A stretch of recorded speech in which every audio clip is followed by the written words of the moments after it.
মহান আল্লাহ সুবহানাহু ওয়া তাআলার দরবারে জানাই শুকরিয়া যে আল্লাহ সুবহানাহু ওয়া তাআলা আজকে আপনাকে আমাকে বড় মেহেরবানি করে পবিত্র জুমার দিনে মসজিদে যথাসময়ে আসার জন্য তৌফিক দান করেছেন। আমরা সকলে বলি আলহামদুলিল্লাহ। জানাই দরুদ ও সালাম আমিনা নয়নমণি মরুদুল্লাহ তাজদারে মদিনা আহমদ মুস্তাফা মোহাম্মদ মুস্তাফা সকলেই বলি সাল্লাল্লাহু আলাইহি ওয়াসাল্লাম। আপনারা সবাই কেমন আছেন? আলহামদুলিল্লাহ ভালো আছেন, আমিও ভালো আছি। কিন্তু বর্তমান শুধু বাংলাদেশের না, গোটা বিশ্বের যে পরিস্থিতি, এই পরিস্থিতিতে মুসলমান ভালো থাকার কথা না। মুসলমান ভালো থাকার কথা না। আপনার আঙ্গুল কাটা গেছে, আঙ্গুল যদি কাটা যায় ব্যথা হয় মাথায়, কথা হয় মাথা বিষয় না, মাথায় একটা ব্যথা হয়। আঙ্গুলের কাটা জায়গা তো ব্যথা হবে হবে, মাথারও একটা ব্যথা হবে। পায়ে আঘাত পাইছেন, ব্যথা তো শুধু পায়ে হবার কথা, কিন্তু মাথায় আঘাত লাগে, ব্যথা লাগে, লাগে না? আঘাত পাইছেন আপনি বুকে, পিঠে, কিন্তু মাথা আপনার সাক্ষ্য দিচ্ছে যে আপনি কি পরিমাণে আঘাত পাইছেন, ঠিক কিনা? মুসলমান মায়ের খাবে, অপমানিত হবে, নিষ্পেষিত হবে, নির্যাতিত হবে। মুসলমান কুতিলা হবে, হত্যা হয়ে যাবে কাফের বেঈমান মুশরিক কর্তৃক।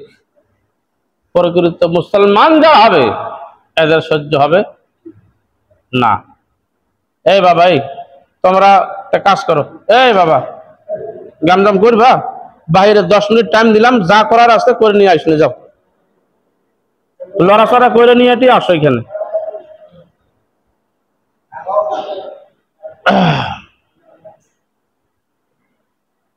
আমরা সকলে আবারও বলি আলহামদুলিল্লাহ। যারা বিশ্ব নবীর নামে দরুদ ও সালাম আমিনা নয়নমণি মরুদুল্লাহ তাজদারে মদিনা আহমদ মুস্তাফা মোহাম্মদ মুস্তাফা সকলে বলে সাল্লাল্লাহু আলাইহি ওয়াসাল্লাম। যে সূরাটা আমি আপনাদের সামনে তেলাওয়াত করেছি খুবই সংক্ষিপ্ত ভাবে, কিছু কিছু কথা, অনেক কথার থেকে বাদ দিয়ে কিছু কথা আমি আপনাদের সামনে বলবো বর্তমান কালের প্রেক্ষাপটে। আপনারা একটু বিষয়টা বোঝার চেষ্টা করবেন। সূরাটার নাম হলো বুরুজ। নাম কি? বুরুজ। একদম শেষের দিকে সূরা, ছোট সূরা গুলার ভিতরে 30 পারায় অবস্থান করতেছে সূরাটি, সূরা আল বুরুজ, মাক্কি সূরা। এই বুরুজ শব্দের অর্থ আগে জানতে হবে। বুরুজ শব্দের অর্থ কি? আসমানের কসম করে আল্লাহ রাব্বুল আলামিন এখানে বলেছেন। কসম কখন করা হয়? গুরুত্বপূর্ণ কোন জিনিস যখন মানুষকে বোঝানো হয় তখন কসম করা হয়, ঠিক কিনা? তাহলে বিষয়টা সে একটু গুরুত্ব দিবে, বোঝার চেষ্টা করবে। কসম করা হয়, কসম করে আমি বলতেছি এই জিনিসটা এটাই, ঠিক না? তো গুরুত্বপূর্ণ জিনিস আল্লাহ সুবহানাহু ওয়া তাআলা এখানে ঘোষণা করবেন তার আগেই বান্দাকে বলতেছে, বান্দা আমি কসম খেয়ে বলতেছি, কসম করে বলতেছি। আল্লাহ পাক এখানে 3টা জিনিসের কসম করলেন। কয়টা জিনিস? কয়টা জিনিসের? একটা জিনিসের না, 3টা জিনিসের কসম করে আল্লাহ রাব্বুল আলামিন এখানে কি এমন গুরুত্বপূর্ণ জিনিস আমাদেরকে জানাবে, এটা জানার দরকার আছে নাই? ওয়াসসামা ইজাতিল বুরুজ। আলহামদুলিল্লাহ। বুরুজ ওয়ালা আসমানের কসম, বিশাল বড় আসমানের কসম করে আমি আল্লাহ সুবহানাহু ওয়া তাআলা জাতিরে তোমাকে বলতেছি, বুঝার চেষ্টা করতেছি। 2 নাম্বার হলো ওয়াল ইয়াউমিল মাউউদ, কসম ওয়াদাকৃত দিনের। কোন দিনের? মানে কিয়ামতের দিনের। কিয়ামতের দিন হবে, এতে কোনো সন্দেহ আছে নাকি? আল্লাহ সুবহানাহু ওয়া তাআলা এই দিনটার কসম করেছেন যে এটা হবেই। ইন্না ইয়াউমাল ফাসলি কানা মিকাতা। আলহামদুলিল্লাহ। অবশ্যই অবশ্যই কিয়ামত হবে এবং কিয়ামতের দিন নির্ধারিত করা হয়েছে। অবশ্যই কিয়ামতের দিনটি নির্ধারিত করা হয়েছে। আল ইয়াউমাল কিয়ামাতি লা রাইবা ফি, কিয়ামত যে হবে এতে কোনো সন্দেহ নাই। তাহলে সেই বুরুজ ওয়াল আসমানের কসম আল্লাহ সুবহানাহু ওয়া তাআলা করলেন, এরপরে করলেন কিয়ামতের দিনের। ওয়াল ইয়াউমিল মাউউদ, যে দিনের ব্যাপারে আল্লাহ সুবহানাহু ওয়া তাআলা ওয়াদা করেছেন। 3 নম্বর কসম হলো শাহিদু ওয়া মাশহুদ। আল্লাহু আকবার। কসম দর্শক এবং দৃশ্যের। সিন দর্শক এবং দৃশ্য, সিনের কিছু দৃশ্য এবং দর্শকের আল্লাহ রাব্বুল আলামিন এখানে কসম করলেন। বুরুজ ওয়াল আসমানের কসম করলেন, বোঝা গেল কি গেল না? কিয়ামতের দিনের কসম করলেন, ওয়াদাকৃত দিনের কসম আল্লাহ রাব্বুল আলামিন খাইলেন, এটা বোঝা গেল। কিন্তু ওয়া শাহিদ ওয়া মাশহুদ, কসম হলো দর্শক এবং দৃশ্যের, এটা এখনো বোঝা গেল না। এটা কোন দিন নাকি? কিয়ামতের দিন কঠিন মুসিবতের সময়ে অনেক ভয়াবহ হবে। কি একটা দৃশ্য হবে, বিভীষিকাময় দৃশ্য হবে। এই দৃশ্যের কসম, আর যারা এটাকে ফলো করবে দেখবে, তার মানে যাদেরকে নিয়ে হাসর নসর করা হবে এদের কসম। আলহামদুলিল্লাহ বললেন না? সুতরাং কসম দর্শক এবং দৃশ্যের, কিয়ামতের দিনের অবস্থার কসম, আর এই অবস্থায় যারা পড়বে তাদের কসম। তাহলে এখানে আল্লাহ রাব্বুল আলামিন 3টা জিনিসের কসম করলেন। কয়টা জিনিস? 1 নম্বর জিনিসের কসম করলেন বুরুজুল আসমানের কসম, দুর্গপূর্ণ আসমানের কসম। 2 নম্বর হলো কিয়ামতের দিন, যেটা আল্লাহ রাব্বুল আলামিন ওয়াদা করেছেন সেটার কসম। 3 নম্বর হলো দর্শক এবং দৃশ্যের, তার মানে কিয়ামতের দিন যা ঘটবে এবং যারা এটাকে দৃশ্যমান হবে, মানে যারা দেখবে এদের কসম। আলহামদুলিল্লাহ বলেন। এবার গুরুত্বপূর্ণ জিনিসটা কি বোঝার জানা দরকার আছে না নাই? কুতিলা আসহাবুল উখদুদিন নার জাতিল ওয়াকুদ। আল্লাহু আকবার। কুতিলা মাজহুলের সিগা, হত্যাকৃত হয়েছে। কুতিলা আসহাব উখদুদিন নার, এটা কাজের কথা বলা হয়েছে। আবহমান কাল থেকে শুরু করে আজ পর্যন্ত স্বৈরাচারী শাসক দুনিয়াতে যতগুলো আসতেছে, কাফের বেঈমান মুশরিক নাস্তিক শাসক যারা আসতেছে, মুসলমানের উপর অত্যাচার, নিপীড়ন, জ্বালাতন, অবিচার, জুলুম, নির্যাতন চালিয়ে যাচ্ছে, ঠিক কিনা? তখন থেকে আরম্ভ করে এখন পর্যন্ত বাংলাদেশে মনে হয় এই অত্যাচার নাই। কথা কয় না? বাংলাদেশে এই অত্যাচার নাই। 5 তারিখের পরে আরো বেশি হয়েছে, বেশি। কোরআনের সঠিক ব্যাখ্যা দিলে তো অনেকের চোখ মুখ ঝুলি যায়, বই পড়ে না, চোখ মুখ ঝুলি যায়। 5 তারিখের পরে আরো মুসলমানের উপর অত্যাচার বেশি হচ্ছে। হিন্দু ভাইয়ারা কোনোদিন সাহস পায় নাই ইসলামের উপরে, কোরআনের ব্যাপারে, রাসূলের ব্যাপারে খারাপ বিরূপ ধারণা, মোবাইল স্ট্যাটাস দেওয়ার, ঠিক কিনা? এখন তারা দিচ্ছে। শুধু এক জায়গায় না, সব জায়গাতেই তারা একের পরে এই ঘটনা ঘটাইতে আছে, দিতেই আছে। গোটা বিশ্বের মুসলমান আজকে মার খাইতেছে, আর কিছু মুসলমান এটাকে হাস্যজ্জ্বল ভাবে খেয়াল তামাশা করে উড়ে দিচ্ছে, ঠিক কিনা? সেই বিষয়ে আজকে এই সূরার মধ্যে আলোচনা হয়েছে। কুতিলা আসহাবুল উখদুদিন নার যাতিল ওয়াকুদ, হত্যা হয়েছে তারা, ধ্বংস হয়ে গেছে। গর্তওয়ালারা যারা মুসলমানদের জন্য গর্ত করে আগুন জ্বালিয়ে পুড়ে সেখানে রাখতো আর মুসলমানদেরকে ফেলিয়ে মারতো, এরা ধ্বংস হয়ে গেছে। কি হয়ে গেছে? ইতিপূর্বে যত স্বৈরাচার এসেছে, মুসলমানদের উপর অত্যাচার, নিপীড়ন, জ্বালাতন চালিয়েছে, এরা সব ধ্বংস হয়ে গেছে। ভবিষ্যতে হবে, এখনো যারা মুসলমানের উপর অত্যাচার করতেছে এটাও ধ্বংস হবে। সূরা বুরুজের তাফসীর বাড়িতে যেতে খুলিয়ে দেখবেন, কোরআনটা একটু খুলিয়ে দেখবেন। একটি কথা বাড়িয়ে বলা হচ্ছে নাকি? অত্যাচার, নিপীড়ন, জ্বালাতন চলতে আছে, মুসলমানের ক্ষতি হবে না। মুসলমানের কি হবে না? জীবন চলে যাবে, ইমানের বলিয়ান হয়ে জীবন দিয়ে দেবে, কিন্তু আখিরাত বলতে একটা সময় আছে, সেদিনের অবস্থা তাদের খুব ভালো হবে। আলহামদুলিল্লাহ বলেন। আজকে বিশ্বের মুসলমান মারি খাচ্ছে, তাদেরকে আল্লাহ পাক জান্নাত দিবে। কোথায় দিবে? আয়াতের প্রেক্ষাপটে আমি শেষ করবো, শেষের দিকে এই কথাটা বলবেন ইনশাআল্লাহ। আল্লাহ পাক তাদেরকে জান্নাত দিবে, কিন্তু এর ফাঁকে আমরা মুসলমান কতটুকু ঈমান নিয়ে আসলাম, মুসলমানের উপরে আমাদের কতটুকু মহব্বত, রাসূলের উপরে আমাদের কতটুকু মহব্বত, কোরআনের উপরে কতটুকু মহব্বত, ভালোবাসা রয়েছে। সুতরাং আমাদের ঈমান কি রকম রয়েছে, এই ঈমানটা আল্লাহ সুবহানাহু ওয়া তাআলা আমাদেরকে পরীক্ষা করতেছে। আলহামদুলিল্লাহ বলেন। কিন্তু ঈমান যাদের নাই তারা তো এখনো বুঝতেছেই না। অনেক মুসলমান বলতেছে, গাজায় মুসলমান মারতেছে, তোরা এখানে মিছিল করিস কে? আছে না এরকম পাগল? ফিলিস্তিন নিয়ে মুসলমান মার খাচ্ছে, তোমরা এখানে মিছিল করিস কেন? তার সঙ্গে ইসলামের আর মুসলমানের কোন সম্পর্ক আছে? কথা কয় না, আছে নাকি? পুরো নাই। এর আগে একটু বুঝার চেষ্টা করেন। আর আপনারা যে আমার আলোচনা কতটুকু বুঝতেছেন আপনারাই ভালো জানেন, একটু গুরুত্ব সহকারে শ্রবণ করেন। মুসলমান আগেই বলেছি, কারো যদি আঙ্গুলে আঘাত লাগে মাথা কথা বলে, বলে না ও ব্যথা করতেছে, মাথায় একটা ব্যথা হয়। পায়ে আঘাত লাগলে মাথায় ব্যথা হয়। মুসলমান যদি কোনো মার খায় কাফের বেঈমান মুশরিক নাস্তিক কর্তৃক, যারা পরিকৃত মুসলমান হবে এদের মাথায় আঘাত লাগবে, ঠিক কিনা? এরাই মাঠে নামবে, এরাই তাহাজ্জুদের সালাত আদায় করবে, এরাই দোয়া করবে, এরাই মুসলমানদের আর্তনাদ দেখে আল্লাহর কাছে চাইবে যে আল্লাহ সমস্ত মুসলমানদেরকে আল্লাহ তুমি রক্ষা করো, আল্লাহ তুমি আমাদের হেফাজত করো, যেভাবে তুমি হেফাজত করেছিলে বদরের যুদ্ধে আকাশ ভর্তি ফেরেশতা পাঠাইয়া মুসলমানদের। সুবহানাল্লাহ বলেন। ইজহুম আলাইহা কুদ,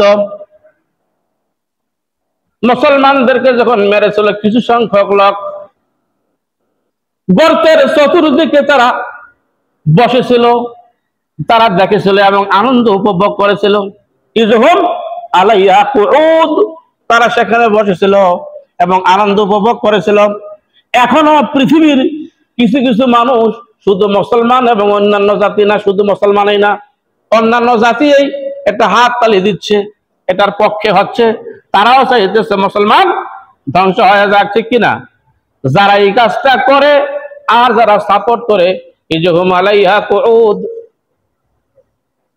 ইজহুম আলাইহা কুউদ, এরা আনন্দ পায়, এরা হাত তালি দিচ্ছে, এরা মনে করতেছে এটা ঠিকই করতেছে। কিছু মুসলমান বলে মুসলমান মারি খাবে, ঠিকই আছে, এরা বেশি বাড়াবাড়ি করে, তাই না?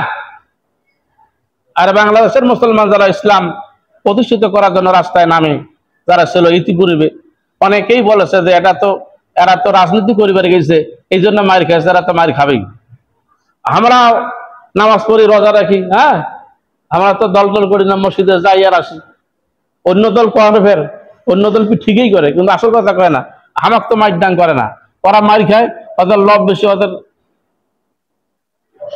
বুঝেন নাই, এদের আশা বেশি, এদের লব বেশি, এদের ক্ষমতার লবের, এই কারণে তারা মারি খায়। ইজহুম আলাইহা কুউদ, আল্লাহ বলেছেন এই সমস্ত মানুষগুলোর ব্যাপারে, ওয়াহুম আলা মা ইয়াফআলুনা বিল মুমিনিনা শুহুদ, অথচ এরা বারবার দেখতেছে মুসলমান হত্যা করার কর্মকাণ্ডগুলা, ঠিক কিনা? পেপার পত্রিকায় পাচ্ছেন না আপনারা মুসলমান মারার কর্মকাণ্ড? যারা ইসলামের পক্ষে আছে, কোরআনের পক্ষে আছে, এদের বিরুদ্ধে কত বড় অত্যাচার, নিপীড়ন, জ্বালাতন সৃষ্টি হচ্ছে, চালানো হচ্ছে, হ্যাঁ, এগুলো আপনারা দেখতেছেন কিনা? কথা কয় না রে, দেখেন না এগুলো? আপনারা পান না? পত্রিকা পাচ্ছেন কিনা?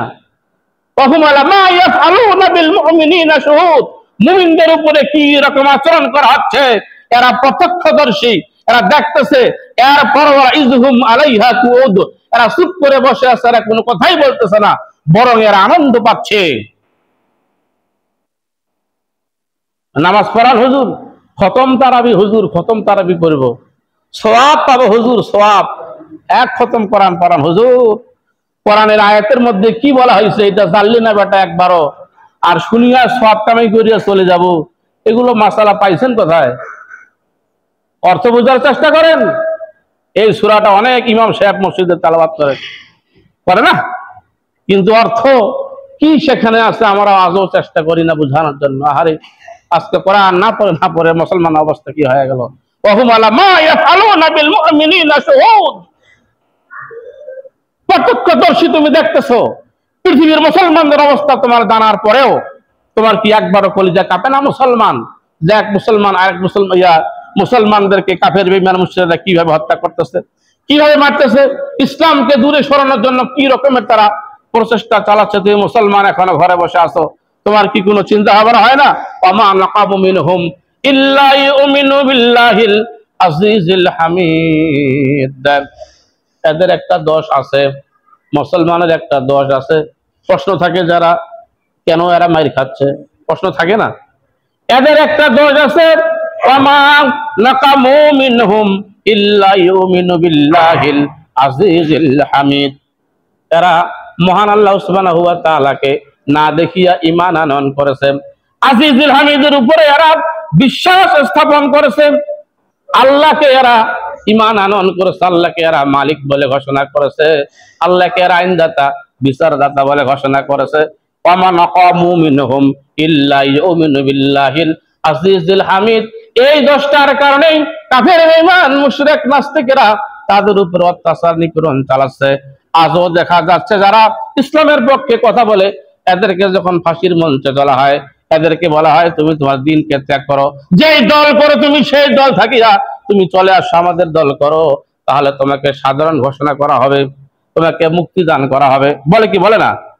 যারা একবার ইসলাম গ্রহণ করেছে, মুতমাইন্না যারা হয়েছে, প্রশান্ত আত্মা যারা একবার হয়েছে, এদেরকে যত রকমের লোভ প্রলোভন আপনি দেখান না কেন, দলীয় প্রভাব, টাকা পয়সা, ধন সম্পদ, তারপরে আপনার অন্যান্য দলের বড় বড় ক্ষমতা, বড় বড় আপনি পদ দেখান না কেন, ইসলাম থেকে, কোরআন থেকে এরা এক পাও দূরে চলে আসবে না যদি একবার পরিকৃত মুসলমান হতে পারে, মুতমাইন্না যদি হতে পারে। জোরে বলেন ঠিক না বেঠিক? আর আপনার আমার মুসলমান মতো যদি মুসলমান হয়, যখন যেই দিকে পানি পড়ে তখন সেই দিকে আমরা ছাতা নেই, কথা কয় না, ঠিক কি না? কথা বুঝতেছেন আপনারা? যখন যেদিকে পানি পড়ে তখন সেই দিকে ছাতা। মুসলমানগিরি মারায়। এখন পরিস্থিতি খারাপ, এখন এইটা করতে হবে। যখন যেই পরিস্থিতি আসে তখন সেইটা। মুসলমান সবসময় আল্লাহর দর করবে, কোরআনকে ভালোবাসবে, ঠিক কিনা? মুতমাইন্না ইরজি ইলা তুরজি ইলা রাব্বিকা রাদিয়াতাম মারদিয়া। হে প্রশান্ত আত্মা, তোমার রবের দিকে তুমি ছুটো, রাজি খুশি হবে তোমার রব, এবং তুমিও তোমার রবের জন্য রাজি খুশি হয়ে যাও। সুবহানাল্লাহ। আল্লাযী লাহু মুলকুস সামাওয়াতি ওয়াল আরদ। এরপরে বলা হচ্ছে আসমান জমিনের মালিককে। আসমান জমিনের মালিককে? আল্লাহ যদি আসমান জমিনের মালিক হয়, ঈমান আনবো কার উপরে? অত্যাচার, নিপীড়ন, জ্বালাতন যদি সহ্য হয়ে যায় তাহলে তার পক্ষে চলে যাব না, আল্লাহর দিকে থাকবো। আল্লাযী লাহু মুলকুস সামাওয়াতি ওয়াল আরদ আল্লাহু আলা কুল্লি শাইইন শাহিদ। আর সমস্ত ক্ষমতার সমস্ত উৎসকে না জনগণ, সমস্ত ক্ষমতার উৎসকে, সমস্ত ক্ষমতা যদি উৎস হয়ে যায় আল্লাহ, তাহলে কেন আমরা আল্লাহর আইন বাদ দিয়ে মানব রচিত আইনে সাক্ষ্য দিব, আর মুসলমান বাদ দিয়ে অন্য কোন ইহুদি নাসারার পক্ষ নিয়ে কথা বলবো? যদি আমরা স্বীকার করি যে আল্লাহ এক, আল্লাহু আলা কুল্লি শাইইন শাহিদ, যদি আল্লাহ সব বিষয়ে শক্তিমান হয়, শক্তিশালী যদি হয়, তাহলে মুখে মানবো না আমরা কাজের মধ্যে মানবো? কথা বলেন। ইন্নাল্লাযীনা ফাতানুল মুমিনিনা ওয়াল মুমিনাত। এরপরে বলা হচ্ছে যারা এই যে গোটা বিশ্বের মধ্যে মুসলমানদেরকে অন্যায় অবিচার করা হচ্ছে, জুলুম করা হচ্ছে, মুসলমানদেরকে পাখির মতো গুলি করে মারা হচ্ছে, ইসলামকে ধ্বংস করা তারা পায়তারা করতেছে, আমার আল্লাহ রাব্বুল আলামিন বলতেছে যারা ধ্বংস হচ্ছে এরা ধ্বংস না, যারা মারা যাচ্ছে এরা মারা যায় না। ওয়ালা তাকুলু লিমান ইয়াকতালু ফি সাবিলিল্লাহি আমওয়াত বাল আহইয়া ওয়ালাকিন লা তাশউরুন। যারা আল্লাহর রাহে জীবন দিল, আল্লাহর উপরে ঈমান আনার পরে যাদেরকে জীবন দিতে হলো, এদেরকে তোমরা মৃত্যু বলিও না, বাল আহইয়া ওয়ালাকিন লা তাশউরুন, বরং এরা হলো জীবিত, ওয়ালাকিন লা ইয়াশউরুন, বরং এরা যে জীবিত এই সম্পর্কে তোমাদের কোনো অভিজ্ঞতা নাই। এরা শহীদ হয়ে যাচ্ছে কিয়ামতের দিন, কঠিন মুসিবতের সময়। বিনা হিসাবে আমি আল্লাহ রাব্বুল আলামিন এদেরকে জান্নাতে নিয়ে যাব। জোরে জোরে বলেন সুবহানাল্লাহ। সুতরাং গাজার মুসলমান যারা মারা গেছে, ইসলাম থেকে যারা দূরে সরে যায় নাই, ফিলিস্তিনের মুসলমান যেগুলো মারা গেল, ইসলাম থেকে দূরে সরে যারা যায় নাই, আহাত আহাত করে মারা গেল, মারা যাওয়ার সময় তারা আঙ্গুলটা উপর আশহাদু আল্লা ইলাহা ইল্লাল্লাহ বলে ঘোষণা করলো। এরা আমার, অবশ্যই আপনারা ফেসবুকে, ইউটিউবে এগুলো আপনারা দেখেছেন। নিঃসন্দেহে এরা শহীদ। এদেরকে বিনা গোসল করে কবরে দেওয়া হবে, দেওয়া হচ্ছে। কিয়ামতের দিন এরা পরিষ্কার পরিচ্ছন্ন হয়ে আলোকিত হয়ে এরা সুন্দরভাবে ময়দানে উঠবে। কোন বিভীষিকাময় দৃশ্য এদের চোখে পড়বে না, সরাসরি আল্লাহর জান্নাতে এরা চলে যাবে। জোরে জোরে বলেন সুবহানাল্লাহ।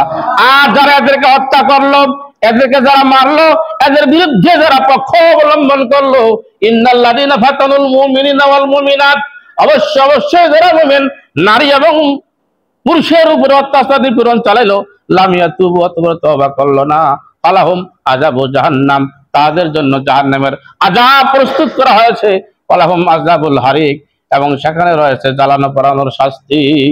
কি রয়েছে? জ্বালানো পোড়ানোর শাস্তি। আপনি পক্ষে থাকলেন ইসলামের, আপনার জান্নাত হয়ে গেল, আর আপনি বিপক্ষে কথা বললেন, বিপক্ষে আপনার রায় চলে গেল। আপনি বিপক্ষে থাকার কারণে আপনি জালেমদের কাতারে চলে গেলেন, আর এই সমস্ত জালেমদের তওবা আল্লাহ সহজেই কবুল করে না। আল্লাহু আকবার বললেন না? এরপরে বলা হচ্ছে ইন্নাল্লাযীনা আমানু, যারা ঈমান আনয়ন করবে, অত্যাচার নিপীড়ন জ্বালাতন সহ্য যারা করবে, অনায়াসে যারা এগুলোকে মেনে নিবে, ইন্নাল্লাযীনা আমানু ওয়া আমিলুস সালিহাত, এবং সৎ কার্য যারা সম্পাদন করবে, লাহুম জান্নাতুন তাজরি মিন তাহতিহাল আনহার, এমন এক জান্নাতের ব্যবস্থা আমি আল্লাহ রাব্বুল আলামিন তাদের জন্য করেছি, যেই জান্নাতের তল দিয়া নহর প্রবাহিত হবে। জোরে জোরে বলেন সুবহানাল্লাহ। কি হবে? যারা ঈমান আনয়ন করবে, ঈমানের বলে বলিয়ান থাকবে, ইস্তেকামাত থাকবে, সত্যের উপরে প্রতিষ্ঠিত থাকবে, আল্লাহর আইনের উপরে প্রতিষ্ঠিত থাকবে, বাতিলের পক্ষ গ্রহণ করবে না, তাদের উপর অত্যাচার হবে, নিপীড়ন হবে, জ্বালাতন হবে, ক্যাশ হবে, মামলা হবে, বাড়ি ছাড়া হতে হবে, এই সমস্ত মানুষগুলোর জন্য লাহুম জান্নাতুন তাজরি মিন তাহতিহাল আনহার, এমন এক জান্নাতের ব্যবস্থা আমি আল্লাহ রাব্বুল আলামিন করেছি, যাদের তলদেশ দিয়া নহর প্রবাহিত হবে। জোরে জোরে বলেন সুবহানাল্লাহ। যালিকাল ফাওজুল কাবীর। ও দুনিয়ার মানুষ, জীবনে তোমরা অনেক সফল কাম হয়েছো, নিজেকে মনে করো অন্যকে হত্যা করিয়া লাভবান হয়েছো, অন্যের সম্পদ ভক্ষণ করে তোমরা লাভবান হয়েছো, অন্যায় অবিচার করিয়া তোমরা মিথ্যা মামলা দিয়া তোমরা মনে করো তোমরা জিতে গেছো। এটা তোমাদের জিতা না, এটা তোমাদের সফল কাম না, বরং যালিকাল ফাওজুল কাবীর, যারা আল্লাহর জন্য জীবন দিয়ে দিল, ইসলামের জন্য যারা জীবন দিয়ে দিল, রাসূলের পক্ষে থেকে যারা জীবন দিয়ে দিল, যালিকাল ফাওজুল কাবীর রে, এরা হলো সবচাইতে বড় সফল কামী। জোরে জোরে বলেন সুবহানাল্লাহ। ইন্না বাদশা রাব্বিকা লাশাদীদ। খুব ভালো করে লক্ষ্য রাখেন ভাইয়েরা আমার, আল্লাহর পাকড়াও বড় কঠিন পাকড়াও। আল্লাহর পাকড়াও থেকে বাঁচানোর মতো ক্ষমতা কারো পৃথিবী ছাড়িয়া এক সুত পরিমাণ বাইরে যাওয়ার কারো কোনো ইয়ে আছে নাকি, ক্ষমতা আছে নাকি পৃথিবীর বাইরে থাকার মতো? যার মতন গোটা পৃথিবী আল্লাহর হাতে। আল্লাহ হলেন এই দুনিয়ার মালিক, এই পৃথিবীর মালিক। ইন্না বাদশা রাব্বিকা লাশাদীদ, অবশ্যই অবশ্যই আল্লাহ ধরা পাকড়া বড় কঠিন। আল্লাহু ইন্নাহু ইউবদিউ ওয়া ইউঈদ, আল্লাহ প্রথমবারও সৃষ্টি করেছেন এবং দ্বিতীয়বারও তিনি সৃষ্টি করতে পারবেন। নন বডি স্ট্রাকচার আপনাকে পেয়েছিল, আপনার কোনো বডি ছিল না, আপনার কোনো আপনার কিছুই ছিল না। এই অবস্থা আল্লাহ রাব্বুল আলামিন আপনাকে সৃষ্টি করেছেন, বানিয়েছেন। এরপরে মারা যাওয়ার পরে আল্লাহ আপনাকে তুলবে না, এটা কেমন করে হয়? সুতরাং আখিরাতকে ভয় করিয়া আল্লাহর জমিনে আল্লাহ দ্বীনের পক্ষে থাকার ঘোষণা হয়েছে।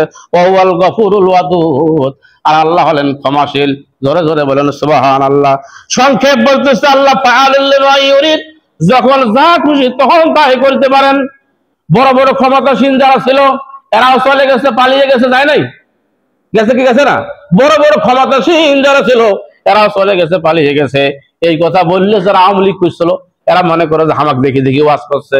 এই জন্য আল্লাহ রাব্বুল আলামিন সাথে সাথে ঘোষণা করেছে, মুলবি যেন কারো মাইন না খায়। এই জন্য এখানে বলতেছে যে তোমরা সুন্দর করে ঘোষণা করে দাও, আল্লাহ যখন যা খুশি তখন তাই করতে পারেন। হালাতাকা হাদিসুল জুনুদ, সেই সেনা দলের খবর, সেই সেনাবাহিনীর খবর কি তোমাদের কাছে আছে নাকি? যেই সেনা দল, সেনাবাহিনীর লোকেরা, প্রশাসনের লোকেরা, আইনের লোকেরা, শান্তি বাহিনীর লোকেরা সরকারের পক্ষে কাজ করেছিল, টাকা পয়সা অধিক পরিমাণে পাওয়ার কারণে, বিভিন্ন রকমের অফার পাওয়ার কারণে, ঈদ বোনাস বেশি পাওয়ার কারণে, বেতন বৃদ্ধি করে দেওয়ার কারণে সরকারের পক্ষ হয়ে তারা জনগণের কাজ করে নাই, সরকারের পক্ষ হয়ে কাজ করেছিল। হালাতাকা হাদিসুল জুনুদ, আপনি পড়বেন না, বুঝবেন না কোরআন, সেটা আপনার ব্যর্থতা। ভালো করে বুঝেন। হালাতাকা হাদিসুল জুনুদ, ওই সমস্ত সেনা সৈন্যদের কথা কি তোমাদের কাছে জানা আছে নাকি? ফেরাউন ওয়া সামুদ, ফেরাউন এবং সামুদের পক্ষ যারা নিয়েছিল, ফেরাউন এবং সামুদের চাইতে বর্তমান শত্রুরা, ইসলামের শত্রুরা, এরা কি বেশি বড় নাকি? কথা বলেন, এরা কি বেশি বড়? তারা যদি ঘাস খায়া যায়, আর এখনকার সেনা সামন্ত নিয়া যে সমস্ত রাষ্ট্র শক্তি বাহাদুরি মারায়, এরা কি টিকে থাকতে পারবে নাকি? তারা যখন পারে নাই, এরাও পারবে না, এটা কখনো সম্ভব না। বালিল্লাযিনা কাফারু ফি তাকযিব। আর যারা কুফরি করে, এরকম কাজের সঙ্গে যারা থাকে, এদের প্রধান হাতিয়ার হলো মিথ্যা কথা। প্রধান হাতিয়ার কি? এদের প্রধান হাতিয়ার হলো মিথ্যা। মিথ্যা এদের আসল অস্ত্র। মিথ্যা বলিয়া মানুষকে ধ্বংস করা, মানুষের উপর মিথ্যা মামলা দেওয়া, মিথ্যা কথা বলা, মাইকটা নিলে মিথ্যা কথা কয়, খালি অন্য দলে গালি গালাজ করে। আসে না এরকম? আরে কথা কয় না কেন রে? আসে না নাই? এই জন্য বলা হচ্ছে বালিল্লাযিনা কাফারু ফি তাকযিব, যারা এই সমস্ত কুফরি করেনওয়ালা, এদের আসল অস্ত্র হলো মিথ্যা কথা বলা। আল্লাহু মিন ওয়ারাইহিম মুহিত। দুনিয়ার মিথ্যাবাদীরা সাবধান হয়ে যাও, আল্লাহ তোমাদের অবসরে, তোমাদের চতুর্দিক দিয়ে ঘিরিয়ে রেখেছেন, তোমাদের পালিয়ে যাওয়ার মতো কোনো পথ নাই। বাংলাদেশ থেকে ভারতে যা থাকতে পারো, ভারত থেকে আরেক দেশে যাইতে পারো, সেখান থেকে আরেক জায়গায় যাইতে পারো, কিন্তু আল্লাহর এরিয়া ছাড়া বাইরে যাওয়ার মতো তোমার কোনো ক্ষমতা নাই। আল্লাহু মিন ওয়ারাইহিম মুহিত। আল্লাহ তোমাদের অবসরে, তোমাদের চতুর্দিক দিয়ে তোমাদেরকে ঘিরিয়ে রেখেছে, সুতরাং পালাবার কোনো পথ তোমরা পারবে না। ইন্না ইলাইনা ইয়াবাহুম সুম্মা ইন্না আলাইনা হিসাবাহুম। অবশ্যই অবশ্যই আল্লাহ রাব্বুল আলামিনের নিকট তোমাকে প্রত্যাবর্তিত হতে হবে, আর আল্লাহর কাছে তোমাকে সমস্ত হিসাব দিতে হবে। জোরে জোরে বলেন ঠিক না বেঠিক? সুতরাং মুসলমান ভাইয়েরা আমার, শেষ কথা বলে যাচ্ছি, ভালো করে লক্ষ্য রাখেন। কোরআনের পক্ষে থাকবেন মৃত্যুর পূর্বক্ষণ পর্যন্ত, ইসলামের পক্ষে থাকবেন মৃত্যুর পূর্বক্ষণ পর্যন্ত, হকের পক্ষে থাকবেন মৃত্যুর পূর্বক্ষণ পর্যন্ত। কোরআনের হক কথাগুলো যদি আপনার শুনতে যদি খারাপ লাগে, তাহলে বুঝে নিতে হবে আপনাকে নিজে নিজে আপনি কোরআনের পক্ষে নাই, আপনি হকের পক্ষে নাই, আপনি ইসলামের পক্ষে নাই। কোন মুসলমান যদি মারি খায়, আপনার কলিজায় যদি আঘাত লাগে, তাহলে আপনাকে নিজে নিজে বুঝতে হবে আপনি পরিবর্তিত মুসলমান হতে পেরেছেন। আর মুসলমান ধ্বংস হওয়ার পরও যদি আপনার শরীরের মধ্যে যদি রক্ত টক না করে, আপনার যদি কিছুই না হয়, তাহলে বুঝতে হবে মুসলমানের সঙ্গে, কোরআনের সঙ্গে, হাদিসের সঙ্গে, কোরআনের সঙ্গে এখনো আপনার ভালো রকমের সম্পর্ক হয় নাই। জোরে জোরে বলেন ঠিক না বেঠিক? আল্লাহ সুবহানাহু ওয়া তাআলা আমাদের সকলকে তৌফিক দান করে, গোটা বিশ্বের মুসলমানদেরকে একের পরিবার হয়ে ইসলামের পথে উদ্দিন করলকে কাজ করার তৌফিক দান করুক। আমরা সকলে বলে আমিন। আল্লাহ তুমি মুসলমানদেরকে, তুমি আল্লাহ দীর্ঘজীবী করো, মুসলমানদেরকে আল্লাহ তুমি হায়াত তাইয়্যিবা দান করো, আল্লাহ তুমি মুসলমানদেরকে হেফাজত করো। আল্লাহ যেভাবে তুমি হেফাজত করেছিল আকাশ ভিত্তিক রাস্তা দিয়ে বদরের যুদ্ধে মুসলমানদেরকে, আল্লাহ তুমি সেইভাবে আমাদের সকলকে হেফাজত করো। আসসালামু আলাইকুম ওয়া রাহমাতুল্লাহি।